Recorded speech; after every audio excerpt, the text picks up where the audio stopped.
Je vais vous parler du film After the Hunt qui se passe dans le monde universitaire de Yale. On y suit l'histoire d'une étudiante qui dénonce un professeur qui l'aurait agressée sexuellement. Je vais défendre un peu le film parce qu'il se fait démonter partout par la presse et par le public, alors que pour ma part, il m'est vraiment resté en tête. Ce que je trouve intéressant, c'est qu'on suit un personnage principal, une professeure de Yale, jouée par Julia Roberts, qui est assez antipathique et qui ne cherche jamais à faire ce qui est juste. C'est un personnage très égoïste. Elle cherche à faire ce qui l'arrange. Elle veut garder son rôle de mentor vis-à-vis du personnage de Ayo Edebiri qui est la victime, et aussi garder son rôle de confidente et d'amie avec le personnage d'Andrew Garfield qui est lui le professeur qui aurait agressé cette jeune fille. Le film parle beaucoup de manipulation, de rapport de pouvoir, et c'est aussi un choc de génération.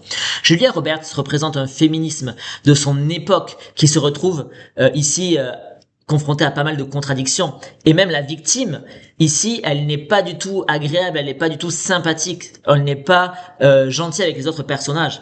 Visuellement, le réalisateur filme très bien le malaise, les confrontations et la transformation progressive du personnage d'Andrew Garfield, notamment lors d'une scène de repas franchement dérangeante. La photographie est également glaciale et permet de donner encore plus cet aspect malaisant au film. Et surtout, la direction d'acteur est excellente. Julia Roberts est incroyable, probablement dans son meilleur rôle depuis Erin Brockovich. Alors oui, je vais pas vous dire que le film il est parfait. Le film il est un peu long, il est parfois dispersé, mais le mépris qu'il se prend me paraît vraiment exagéré. Moi j'y vois une vraie proposition et un film qui mérite largement d'être défendu.